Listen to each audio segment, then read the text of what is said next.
आपण पाहत आहात SM मराठी न्यूज। लोकशाहीच्या रक्षणासाठी सदैव कटिबद्ध असलेले एक रोखठोक व लढाऊ news channel SM Marathi news, जिथे अन्याय तिथे आम्ही।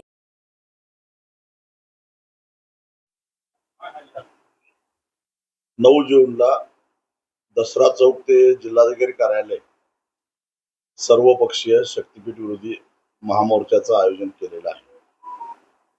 शक्तीपीठ महामार्ग जरी हातून तालुक्यातील माणगाव आणि परिसरातून दुसऱ्या बाजूला गेलेला असला तरी हे संकट जिल्ह्यातून अजून हद्दपार झालेलं नाही आहे। ज्या पद्धतीनं जिल्ह्याच्या पूर्व भागातल्या शिरोळ, हातकणंगले, कागल या परिसरातल्या शेतकऱ्यांनी एक प्रचंड मोठा लढा उभा करून या महामार्गाला इथून रद्द करायला भाग पडले।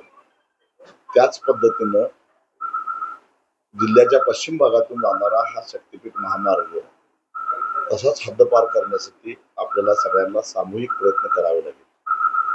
कारण या महामार्गामुळे केवळ शेतकऱ्यांच्या जमिनी जाणार नाहीत किंवा महापुराचं संकट येणार नाही, तर त्याचा सामाजिक आणि आर्थिक प्रगतीवर सुद्धा जिल्ह्याच्या परिणाम होणार आहे।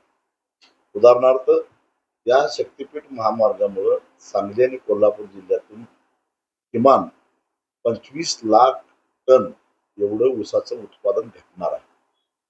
म्हणजेच जवळपास 5 साखर कारखान्याला पुरेल एवढा ऊस म्हणजे कमी होणार आहे।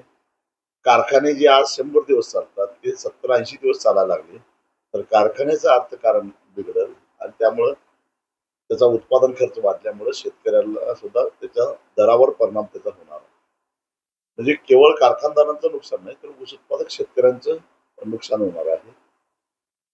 आणि एकूणच त्यामुळं अनेकांचा रोजगार, मग तो ट्रकवाला असू दे, ऊस तोडणी मजूर असू दे, पंक्चरवाला असू दे, अनेकांच्या रोजगारावर सुद्धा त्याचा परिणाम होणार आहे। आणि त्यामुळं ज्या शाहू महाराजांनी कोल्हापूर जिल्ह्याला राधानगरी धरण बांधून हिरवगार केलेलं होतं, त्या शाहू महाराजांच्या भूमीतून शक्तीपीठ महामार्ग पूर्णपणे हद्दपार करायचं आहे।